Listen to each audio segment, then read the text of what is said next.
Welcome back to the channel. I'm inside today. I still have not planted my garlic. So that video I started 3 videos ago, I'm still not done filming yet. I still have not planted my garlic. The plan was to do it this afternoon because it's very warm today. It's 20 degrees Celsius and the sun is shining, but it is windier today than it has ever been before. Today we're doing a pantry tour and I'm going to show you everything that I grew and canned this season, and I'm going to show you an entire year's worth of food for me and the kids. I'm going to start down here today and then I will visit this row and then I'll touch on the stuff that's on top. The stuff that's on top isn't really that important, so I'm going to start here. So the first thing on the shelf is maple syrup. So if you watched my videos earlier this season, you'll know that I tapped 50 trees this year. I ended up with the best season I've ever had for syrup. I sold a ton of it to you guys and I left just these little bit of jars here for myself. So I've got 1, 2, 3, 4, 5, 6, 7, 8, 9. So I've got 10 liters left for us, and that'll be enough to get us until next spring. This is just barely enough to get us to next spring. I did have a few more left, but I did open them up on the website to you guys. So now whatever's left on the website is it until next spring. So if you did miss out, there are a few jars left. Otherwise, we're done until next March. I have a jar in here from last season. You can see the difference in color between this year. So this is last season. It's super light and it's a little bit more runny. This is a lot thicker and it's super dark. This one tastes really smoky and mapley, while this one tastes sort of rich, caramely, but also has a hint of smoke as well. It's just a lot thicker. I'm thinking what I'm gonna do with the last 2 jars I have from last season is I'm gonna reboil this and I'm gonna make maple sugar. I haven't done that before and I really want to, so I think that's gonna be a good way to use up the last couple liters of syrup I have from last year. So moving on down the line, you can see I've got all these jars of solidified white stuff, which is pork fat. So I rendered down some pork fat earlier this season and I ended up with a significant amount of pork fat, like quite a bit of pork fat. You can see here, it's really white. It's very clean. It's been filtered and I can use this for baking. I can use it to cook in. It's good for pastry. I can also use it to make soap if I want to. I'm not going to, but I've got all this pork fat here. So I've got 1, 2, 3, 4, I've got about 7 liters worth of pork fat. The next thing on the shelf is honey. This year was my best year for honey. I ended up with 72 pounds of honey. So I don't have everything on the shelf here because it wouldn't fit. My shelves are quite full at the moment. So I've got it in boxes just over here on the floor. There's tons of honey available still on the website. I have sold quite a bit, but there are a few jars left. This amount of honey that I have here on the shelf, this is more than enough for us to get us all the way to next season. Like, that is perfect. Look at that. This year's honey tastes very sweet. Kind of got a hint of sort of like a caramely undertone, where last season I found was very floral. Like, it tasted a lot like wildflowers. I actually think I have a jar. Yeah, I do. It's starting to crystallize now, but you can see the difference in color from last year to this year. This year's way darker. This is super light. So honey gets used mostly for baking. I use it for salad dressings. I use it for overnight oats. I use it for cooking. I use it for really to sweeten pretty much anything that I'm cooking. The kids like to eat it right on toast. So they'll have a piece of homemade bread, put it in the toaster, and then put honey all over it. I do creamed honey as well, which Mason really loves. He loves creamed honey on bread. So I'll use some of this honey and I'll make creamed honey, and we use it, well, we use it every day actually, to be quite honest. We use it every day. Next on the list is jam.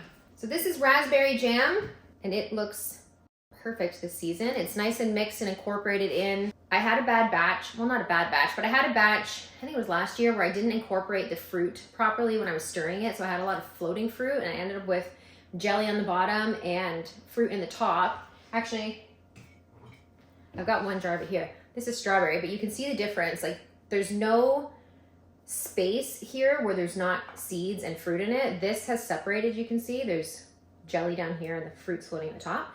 It doesn't matter, it doesn't affect the taste of it, but this is raspberry jam. So I only have a few jars of raspberry jam left. For the most part, it just gets used on toast. Next on the shelf is lemon juice, which I know seems weird that I can lemon juice, but let me explain to you why it's not weird.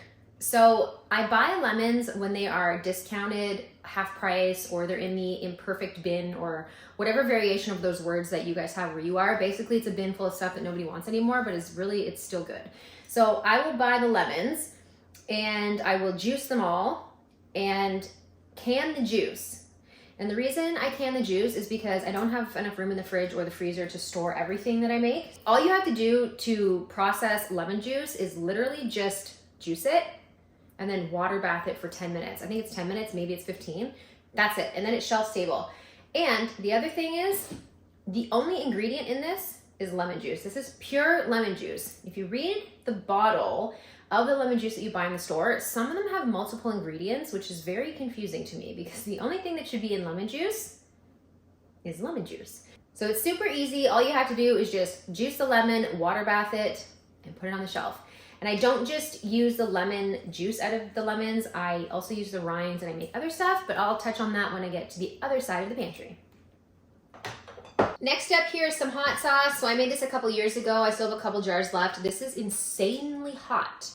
It's so hot. I made it with hot peppers from my garden, tomatoes from my garden, and I forget what the other ingredients are that's in it, but I like spice, but this is fire. So there's still a few jars left. It's taking a long time to get through it just because it's so hot, but it does taste really good.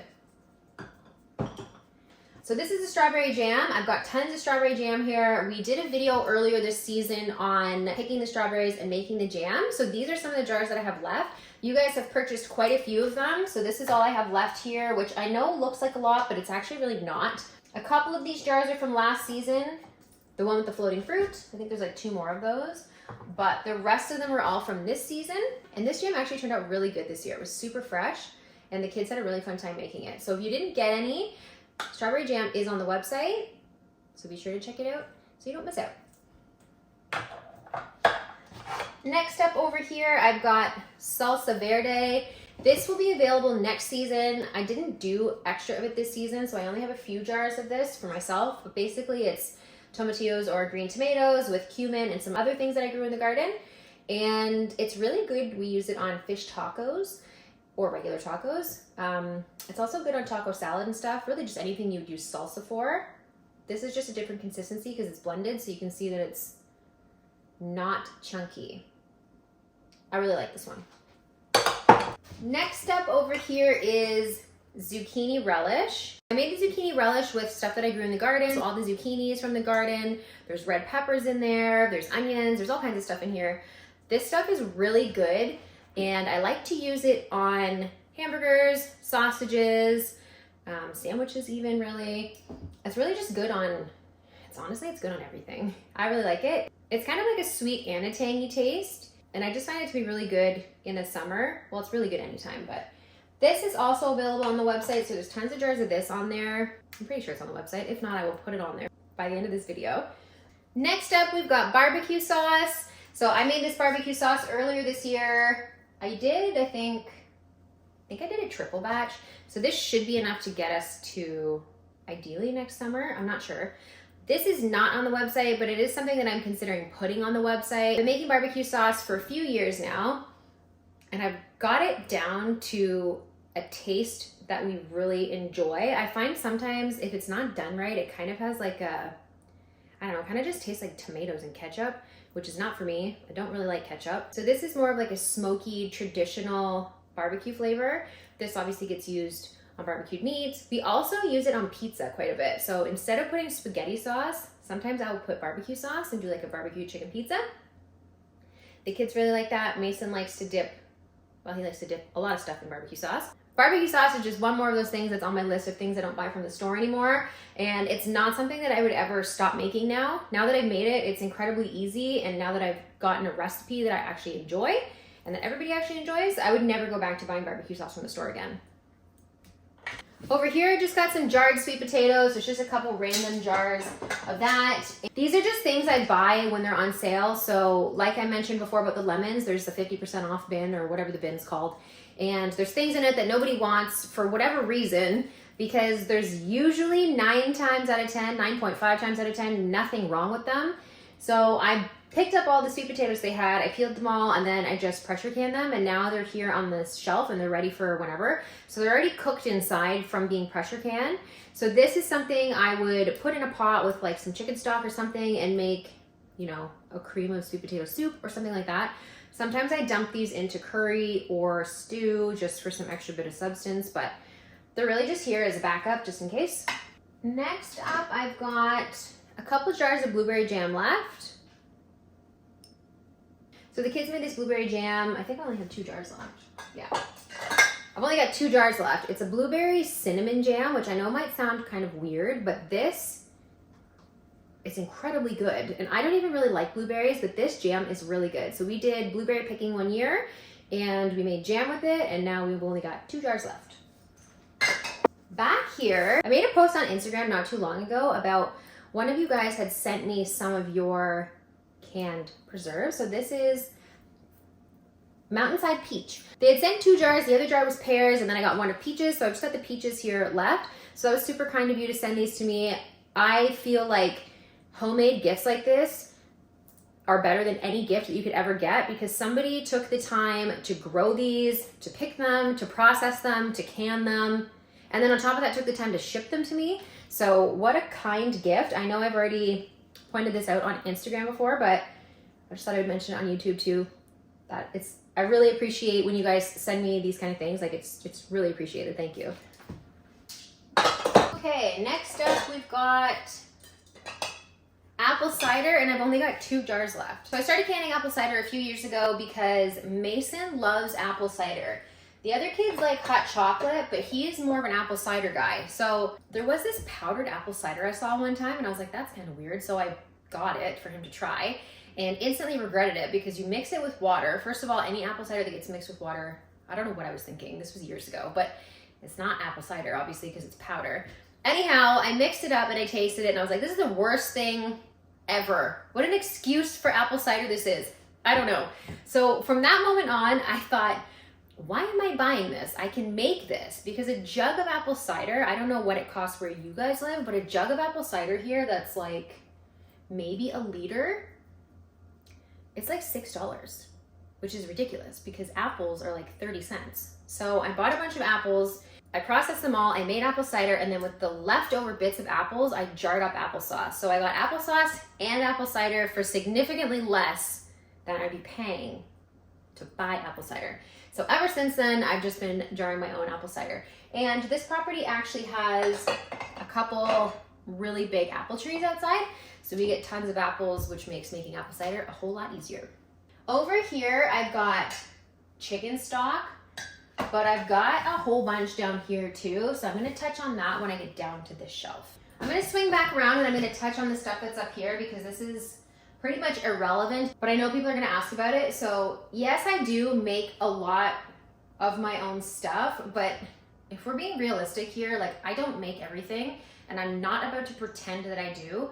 Maybe there are people that do make every single item that are in their pantry, or maybe people give you a pantry and they pick stuff off the shelf they bought from the store, but I personally don't really care, because this is actually how we eat. So we eat stuff that I make and we eat stuff that I buy.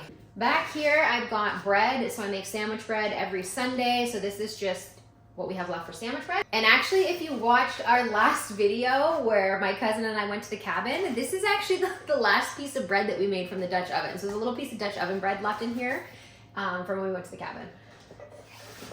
The other thing on the shelf is these, which not everyone is gonna know what this is. If you know what this is, please let me know in the comments. I'm gonna read your comments anyways, but I gotta tell you what this is, because if people don't know what it is, they're not gonna know. So, I'm Dutch. My whole family is Dutch. My Oma and Opa came over here from Amsterdam on a boat many, many years ago, and our heritage has just been like very predominant in our family. It's just something that we celebrate. Abby actually speaks Dutch. She took some Dutch lessons. But this is a Dutch dessert. So this is called mousjes. So this is like chocolate toppings. I know this is gonna sound ridiculous, but this is chocolate toppings that you put on, it's called a biscuit, which is basically a circular piece of hard bread. So kind of like toast, but kind of not. And you slather it in butter, very healthy, and you dump it full of these little chocolate bits. So on the side of the box, you can see here, there's different kinds of little candies that you put on. Probably not something that everybody knows what it is, but now you know. Up here, I've just got some random stuff. So I've got some sea salt, I've got some Worcestershire sauce, olive oil, peanuts, peanut butter. This is where I keep all my baked stuff. So for the week, everything that I bake, muffins, scones, cookies, brownies, Rice Krispie squares, whatever it is that we're having, is all up here in these jars. I'll usually let the kids pick what kind of cookie they want for the week. So this week is a brown butter and maple cookie. So it's brown butter with maple syrup, obviously our homemade maple syrup. And these cookies are delicious actually, so they're a favorite. Over here, I've just got dry pasta. So when pasta goes on sale, I will buy it, all of it, and then I just dry can it. So basically to dry can your pasta, all you do is you get a clean jar, a sterile jar, you put your dry pasta in it, no lid, no ring, no seal, no nothing. You put it in the oven at, I think it's 200 degrees Fahrenheit for an hour. Once you pull it out, you put the lids on, you put the rings on, and you leave it on the counter until it cools, which I usually leave it overnight. When you come back in the morning, they have sealed on their own. And the only reason I do that is because it extends the shelf life and it keeps bugs and other gross stuff out of your noodles that you don't want in there. So this is just really to extend the shelf life. You don't have to do it, but I do. So that's what I've got going on here. Up here, if you can see, I've just got my dried lentils, black-eyed peas, chickpeas, kidney beans, stuff like that. This is just pickle spice for when I'm doing pickles. But basically, I've dry canned all this too, so this goes all the way to the back. I think it's 4 jars deep, 4 or 5 jars deep. So tons of lentils and stuff up there, chickpeas, all kinds of stuff. So down on this shelf is where all my pickled stuff is. So literally pickles. So I've got pickles here. I did tons of pickles this year. Normally I cut them and slice them, but this year I did actual whole cucumbers, like pickling cucumbers. And these pickles turned out so good. So the dill that's in here is from the garden, the garlic that's in here is from the garden, and everything is pretty much from the garden. Over here I've got some sliced pickles. I think this is a jar, oh yeah. I've got 2 jars left from last year, so these are the last 2 I've got. I think Abby and the kids made these one day when I was working actually, so there's 2 jars left. And this amount of pickles is enough to get us definitely until next year, I think. Over here, I've got pickled beans, so dilly beans. So I've got a couple jars left from last year, not too many, but I did only green beans last year. So it's the same thing, the dill, the garlic and everything. The beans are all from my garden. This year I did a variety of different colors. So I did green, I did yellow, and I did purple. I don't think there's any purple in this one. No, there's not. But you can see the difference here. Just the green and then the mixed colored ones. So same thing, everything in here is from the garden, garlic, the dill, the beans, everything like that. And these are kind of like a spicy dilly bean. So it's like dilly, garlic, but like a hint of spice. There's a bit of red pepper flakes in it. I really like them. They're super popular. They're really good with like a charcuterie board or something. Bailey just likes to eat them as it is. We always have them. We have hamburgers and any kind of like summer dinner, but more than enough to last us till next year. Over here, I've got all my pickled jalapenos and my banana peppers. So me and Abby, actually and Bailey, eat an absurd amount of pickled peppers. Like, it's kind of embarrassing how many pickled peppers we eat. We put them on everything, pizza, sandwiches. Sometimes I just eat them out of the jar with a fork. So instead of buying them, which I was doing years ago, I was like, why are we not making these ourselves? I already grow the hot pepper. Why am I not pickling my own? So this year I planted tons of peppers and we ended up with a crazy amount of pickled peppers, which I'm really excited about. So I've got 6 liters of pickled jalapenos. This is more than enough to get us to next year. Super excited about that. These are straight from the garden. Like, look at the color of that. Beautiful. Next up is the banana peppers, like I mentioned. I've got 8 liters of banana peppers, again, on pizza, on sandwiches, hamburgers, sausages, right out of the jar with a fork. I find personally that these jalapenos from the garden are so hot, like in comparison to the ones from the store, They blow the store ones right out of the water. They are so hot. These are not available on the website. Possibly next year, depending on how many I grow. But for now, these are just for us to enjoy. So next up is maple beans. So these are just a brown bean that's in a maple sauce. So you can warm them up and eat them with bread or toast, or you can put them right in chili. Usually I just put them in chili because I don't like eating beans plain by themselves. This is my shelf of chicken stock and I love it. It is beautiful. I love it. It's probably one of my favorite things that are on the shelf. It's all stock that I've made myself from all of our chickens. So I've got chicken and turkey on this side, and then over here I've got 10 jars of beef stock. So the bones that I used for the beef stock were from my aunt, from her cows. I've got about 45 liters on here, and every time I cook a chicken, I save the carcass and it goes into the freezer. So I've got more carcasses in the freezer. This is definitely enough to get us through the winter, I think. I'm not sure, but like I said, I've got other carcasses in the freezer, so kind of like as I'm making space on the shelf or as I'm running out of space in the freezer, that's when I will top up and make some more. But yeah, this is one of my favorite things on the shelf. I'm gonna point it out to you right now because I'm not gonna try and hide it, but we have goldfish crackers, okay? We do, we've got them here. I let the kids have them in their lunches sometimes. It is what it is. Judge me all you want, they're having goldfish crackers sometimes. Over here, I've got my vanilla extract, which I think I made this at the beginning of the year. Vanilla extract takes months and months and months to sit. So you can see how light this is still. This is not done yet. This batch should be ready pretty much any time now. Oh yeah, that smells really good.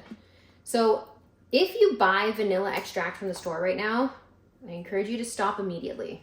Unless you're buying the pure vanilla extract. If you are buying artificial vanilla extract, please stop what you're doing. That stuff is full of things that I don't even know what they are. I think one of the ingredients on it is called caramel color or something like that. I don't know. One time I read the back of it and I never bought it again because of what I read on there. So I started making this a few years ago, and really it's one of the easiest things you can do. All you do is take some vodka. It doesn't even have to be expensive vodka. Take your vodka, put the beans in the jar, fill it up with vodka, set it on your shelf, walk away, come back in 6 months. Pure vanilla extract.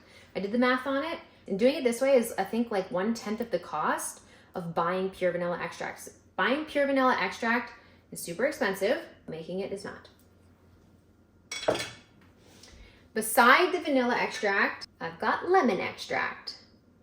So like I said earlier, when I said that I juiced the lemons and I canned the juice, I didn't waste the peels. I peeled the lemons and I soaked them in vodka and I let it sit, and I made vanilla extract. Lots of people have asked me what you do with lemon extract. I'm gonna tell you, you do the same thing with lemon extract that you do with vanilla extract. So when I make lemon bread, lemon loaf, lemon cookies, lemon bars, lemon anything, I add some of this to it and it really enhances the lemon flavor. This is the same sort of thing. You just soak the rinds in vodka. Not as long as vanilla extract. I think this one only takes like 2 months. So it's really not that hard. So down here, I've just got my rice, and there's some quinoa back here. This is the same thing. I dry can this, so it's done the exact same way that the pasta's done. This is granola. So the kids really love granola and yogurt. And because of that, I've been making granola for a long time. So this one has oats, hemp seeds, sunflower seeds, dried cranberries, pumpkin seeds, and the liquid that I mix it in is honey and maple syrup. So honey for my bees and maple syrup for my trees. That was not supposed to rhyme, but it did. Anyways, that's the liquid that I put on it, and a little bit of coconut oil too. And then you just toss that and cook it in the oven until it's dry. And this was full. And as you can see, it's a fan favorite. Mason likes to put it on yogurt. So I do make my own yogurt. So he'll have yogurt and granola for breakfast sometimes. Over here, I've got salsa. In the last video that I posted with my cousin and I at the cabin, we were eating some of this salsa. And I realized after I posted the video that I actually don't have this on the website. So I will get that on there because this is also available. So you're able to pick that up online. This is a mild, well, it's mild for me. It might be spicy for you. It's mild for me. But this is all made with stuff from my garden as well. So all the ingredients in this I grew. Next up is cowboy candy. If you are unfamiliar with what cowboy candy is, essentially it is candied jalapenos, which are usually not as hot. I find my peppers just to be extremely hot, way hotter than they are from the store. Even when they're candied, they're still kind of hot, but it definitely dials the taste down quite a bit. So this is like a sweet candied version of a hot pepper. These are also available on the website, but I don't think that I actually have them posted online. So I'll have to make sure I do that too, because you could definitely pick up some of these. I've had a few people message me about them and I keep forgetting to put them on the website, but they will be available on there for you to pick up should you choose to. Next up over here, I've got my crushed tomatoes. So I did about 20 liters of crushed tomatoes this year. I've already burned through a couple of them and it's only October 31st, which is not good because this is definitely not gonna be enough to last me until next year. I ran out last year, which is why I have a miscellaneous jar or can of crushed tomatoes on the shelf up there from the store. I bought those around, I think, July or so because I was out of crushed tomatoes and my tomatoes were not ready to be processed yet. Yeah, I've only got 15 left, which is definitely not gonna be enough to get me until next year. This shelf here is all just my dried herbs and spices and stuff like that. So most of these come from the store, but not all of them. Quite a few of them I've grown myself. So, for example, parsley, I grew that. There's parsley, oregano, sage, basil, thyme, and I think that's it. I'm pretty sure that's it. All those ones I grew. There are some other things on here that I make. This is everything bagel seasoning that I use for my everything bagels, which I have a recipe on YouTube and I think on Instagram too, explaining how to make them. But I make my own seasoning because everything bagel seasoning is expensive and also has preservatives in it, and I don't like that. So I started making my own. And down here you can just see I've got the last little bit of my honey. There's tons of these little small jars. And then I've got these big jars. This is more than enough to last me till next year. And honestly, this is probably enough to last me for like 2 years. So if you didn't get any honey, make sure you hop online and pick some up because there's lots to go around. And then up top here is just my baking stuff. So my silicone muffin cups, cocoa, bran, cane sugar, baking soda, chia seeds, just like a bunch of random stuff up here, cinnamon sugar. But yeah, so this is just my baking stuff. Nothing really too exciting to see up there. And then up top here is, oh, actually, this is my garlic scape powder. So I posted a video earlier this year of harvesting the garlic scapes. I'm pretty sure I did. And this is what came out of it. So I made, I think, 20 jars of garlic scape butter. And then I got this much garlic scape powder. So last year, I think I only got a 250 ml jar. And this year I have over a liter. This is a 2-liter jar. Over a liter of garlic scape powder. So I use this on chicken if I put it in a crock pot. If I'm making soup or whatever, I use this sometimes instead of garlic powder. It just has it has a bit more of a sweet flavor to it. And I just like the way it tastes on stuff. So, garlic scape powder. Up top here is just my pots, my pressure canners, and my stock pots. Nothing really to see up there. Not much to report. I'll just show you quickly what's down here. So this is sugar, this is bread flour, this is oats, this is all my canning things, so my rings, my lids, my tongs, and this is all-purpose flour. So all of the staples that I use in the kitchen that are used in excess, so like flour, sugar, oats, like that stuff gets used almost every single day. I have it in these big tote bins, so I can buy it in bulk. I get 15% discount, I think, or 10% discount buying things in bulk. So I buy them in 20 kilo bags and I store them in these tote bins. No, this is not airtight, food safe, everything that everyone's gonna tell me that it is. But honestly, I've never had a problem with it. I don't have rodents in here, there's no bugs in here. I've never had any of that stuff going on. So this is what works for me, and this is what I'm gonna keep on doing. So that pretty much wraps up everything in here on the shelf, but I'm gonna take you over into the boot room and I'm gonna show you what's in my freezers. So while I'm in here, I'll show you. Here's my garlic. I've got 2 crates of garlic, and the garlic turned out awesome this year. It's so big, they're huge. So tons of garlic this year. And I've got my potatoes. So I've got 2 crates of potatoes, and they're just sitting out here curing. It's not damp or anything in this room, so that's why I have them sitting in here. They won't be staying in here forever. I just have them in here right now because I don't really have anywhere else to put them right now. So I just thought I'd show you those while I was out here. In this freezer here, I've got all my turkeys and my chickens. And that's pretty much what this entire freezer is. It's just turkey and chicken. So historically, I always process my own chickens and my own turkeys, but this year there was just way too much going on for just me to do. So I took the chickens and the turkeys and I dropped them off at a meat processing plant here. It was amazing. It was the best experience ever. It was so fast. There was no fuss, no mess, no nothing. I dropped off the birds and I came back 2 days later, picked them up. They were processed, plucked, cleaned, bagged, and frozen, and it was the best. I will forever be doing that moving forward. It just saves so much time, and it's just so much easier for me to do by myself. So I'm probably gonna always do this moving forward. So over in this freezer, I have an abundance of butter, and that's because butter was on sale. I don't know what butter costs where you guys are, but butter here is like $8 a pound, and I refuse to pay it. So it was on sale not too long ago, I think for $3.88. I think it was $3.88, and there was no limit. So I took them all, basically took them all. This freezer just has beef in it and pork in it. So the beef I get from my aunt, like I mentioned before. The pork I get from my cousin. I've got a couple carcasses in here, and this I'll just be using to make stock later on when I run out. And I've got the rest of my chickens. When they're not whole, I got them quartered. So the same place that processed the chickens whole, they also offer quarters. So I got tons of chickens quartered up. So that's going to be great for us for the winter.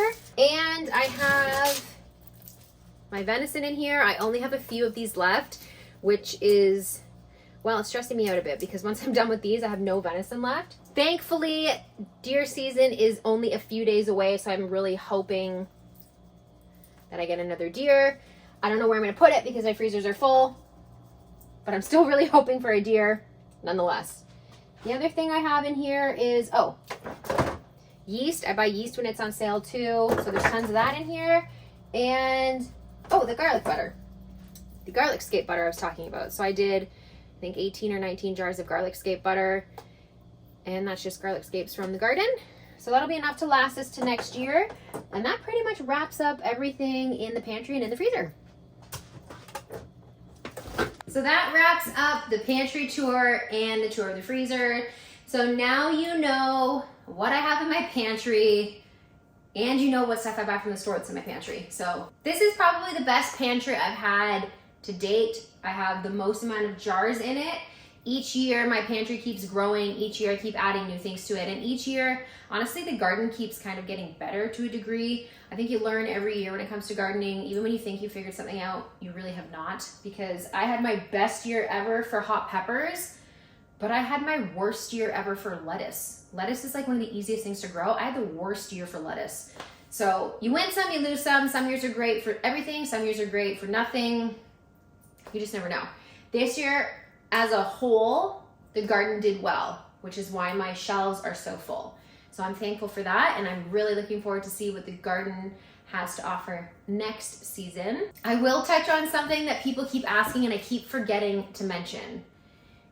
Yes, I got my knuckles tattooed. So I've had a few people comment and ask me if I got more work done. I did get more work done. I'm pretty much done now because I've really just run out of space on my body.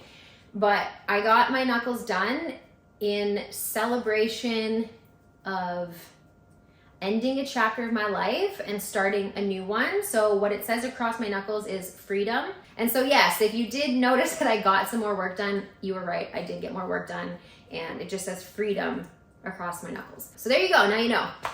Other than that though, that's it for this video. Thanks for watching. Don't forget to follow me on Instagram @_livingdifferent, and you can stay up to date on what I'm doing every single day. Honestly, some of the stuff that's on here, for example, the reel that I made of doing this, like canning the lemon juice, that's on Instagram. This reel took off. There's like 663,000 views on it. So if you want to know how to make lemon juice and can it, go check that out. It's pinned to the top of my page, so it'll be right there when you go to my page. I post recipes on there, pictures, just daily stuff. Honestly, every single day I post on there. So don't forget to follow me on there and check that out. Also visit the website www.living-different.com, where you can basically go shopping out of my pantry. Not exactly this pantry, but you will be going shopping, including all the items that you see here, or most of them. There's a few jars of syrup left. There's definitely some honey. There are some strawberry jams. I will add zucchini relish. There's dilly beans, salsa, and I will go ahead and add the cowboy candy. Otherwise, thanks for watching. Don't forget to like and subscribe. Share this video with your friends, of course, and I'll catch you on the next one. Bye.